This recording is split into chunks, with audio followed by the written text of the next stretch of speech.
ఏదో ఒక డైరెక్షన్ పట్టుకొని పోతే కాదు అట్లా. అన్నిటిని సమానంగా తీసుకొని వెళ్ళాలి. అది బాగా డబ్బున్నోళ్ళకి పాసిబుల్ అంటే, బుద్ధి దిమాగ్ ఉన్నోనికి పాసిబుల్ అది. అన్నిటిని సమానంగా. ఇప్పుడు మహేష్ బాబు ఇంటర్వ్యూ చూస్తే ఆయన ఫ్యామిలీస్ టైం ఇచ్చేటోడు వాళ్ళ నాన్న అని చెప్తాడు ఆయన. Super star Krishna. ఆయన షూటింగ్లో బిజీ ఉంటారు, ఇంటర్వ్యూవర్స్ అడుగుతుంటారు ఆయనను. కృష్ణ గారు సూపర్ స్టార్ కదా, అన్ని ఫిల్మ్స్ చేసిండు కదా, మరి ఫ్యామిలీకి టైం ఇచ్చేటోళ్ళు అంటే, మాకు ఆ కంప్లైంట్ ఎప్పుడు లేదు, నాన్నగారు మాకు ఫుల్ టైం ఇచ్చేటోడు అని చెప్తాడు ఆయన. అట్లా చేసుకోవాలి. అందుకని అట్లాంటి వాళ్ళు ఎగ్జిట్ అయినప్పుడు మనకి ఇంకా ఆ విధంగా ఉన్నప్పుడు బాధ ఉండదు ఇంకా. నేను 2009లో అప్పుడు చాలా పిల్లగాడిని, నేను చిన్నోడిని. అప్పటికి జాబ్ వచ్చి నేను పోలీస్ ట్రైనింగ్లో ఉన్నా. తిరుపతి పీటీసీ కళ్యాణి డ్యామ్లో ట్రైనింగ్ చేస్తున్నాను నేను. ఆ ట్రైనింగ్లో ఎట్లుంటాయి, ఇక ఒంటరితనం ఉంటుంది, ఫ్యామిలీకి దూరంగా ఉంటాము, ఫ్రెండ్స్ ఉండరు, మనకు పరిచయస్తులు ఉండరు, ఇక అన్నీ మెమరీస్ వస్తుంటాయి ఒక్కొక్కటి.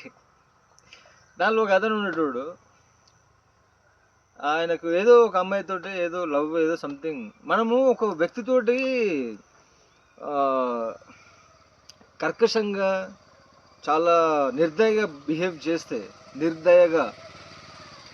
చేస్తే అది కూడా మనల్ని వెంటాడుతుంది. అందుకనే ఎవరైనా మనల్ని అప్రోచ్ అయినా, లేదంటే మనం ఎవరినైనా అప్రోచ్ అయినా మోర్ హ్యూమన్గా రెస్పాండ్ కావాలి. నీ అందం నీకు శాశ్వతం కాదు, వీని దగ్గర ఉన్న పవరు లేకపోతే డబ్బు వానికి శాశ్వతం కాదు. మనిషిని మనిషిలాగా చూడాలి. ఆ ట్రైనింగ్ కాలేజీలో ప్రిన్సిపాల్ ఉంటాడు, ఆయన అడుగుతుంటాడు, మీ గురించి ఏమైనా చెప్పండి, లేకపోతే ఏంటిది మీ గురించి ఎక్స్ప్రెస్ చేయండి అంటే, వాళ్ళు లేచి సోనీ హీరి తేరే యాద్ ఆంది మేరే జాన్ జాంది సంథింగ్ సాంగ్ పాడతాడు. అమ్మాయిని గుర్తు చేస్తుండు.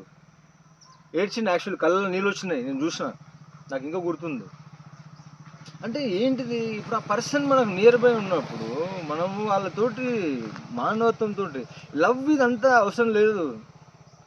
ఫ్యామిలీలో కూడా ఇప్పుడు లవ్ అనేది గ్రేట్ ఎక్స్పెరిమెంట్ అంతా వదిలేయి. At least being a human, behave with in humanity with others, అది మస్ట్ అండ్ షుడ్. అది మానవత్వం అనేది కేవలం మనుషుల పట్ల చూపే అవసరం లేదు, సాటి జంతువుల పట్ల మొక్కల పట్ల కూడా చూపించవచ్చు. అది మన మనుషులమైనందుకు అది మన యొక్క రెస్పాన్సిబిలిటీ అది.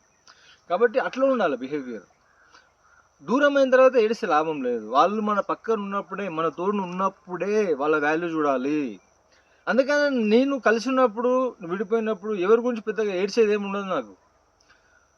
వాళ్ళతో ఉన్నప్పుడు నేను రియల్గా ఉంటా, 100% ఉంటాను నేను.